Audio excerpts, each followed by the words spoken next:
আসসালামু আলাইকুম আমার কলিজার ভাই বোনেরা। আমি গত কদিন আগে একটা ভিডিও দিয়েছি। এই ভিডিওর মধ্যে অনেকে আমাকে কমেন্টে গালাগালি করে। প্লিজ আপনারা দয়া করে আপনারা বিচার করেন, বিনোদন করা কি আমার অপরাধ? আমি চাই আপনাদের পাশে সবসময় থাকতে, আপনাদের বিনোদন দিতে। অনেক কষ্ট করে আমি ভিডিও বানিয়ে আপনাদেরকে বিনোদন দিচ্ছি। আর কারা জানি আমাকে সুন্দর করে কমেন্ট করে আর রিপোস্ট মারে আর খারাপ কমেন্ট করে, আপনারাই বলেন আমার বিচার করেন। আমি অনেক কষ্ট করে ভিডিও বানাই।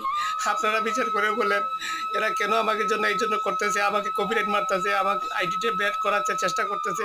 প্লিজ আপনারা দয়া করে আপনারাই বিচার করুন, আপনাদের কাছে বিচার চাইছি। আসসালামু আলাইকুম আমার কলিজার ভাই বোনেরা। আমি গত কদিন আগে একটা ভিডিও দিয়েছি। এই ভিডিওর মধ্যে অনেকে আমাকে কমেন্টে গালাগালি করে। প্লিজ আপনারা দয়া করে আপনারা বিচার করেন, বিনোদন করা কি আমার অপরাধ? আমি চাই আপনাদের পাশে সবসময় থাকতে, আপনাদের বিনোদন দিতে। অনেক কষ্ট করে আমি ভিডিও বানিয়ে আপনাদেরকে বিনোদন দিচ্ছি। আর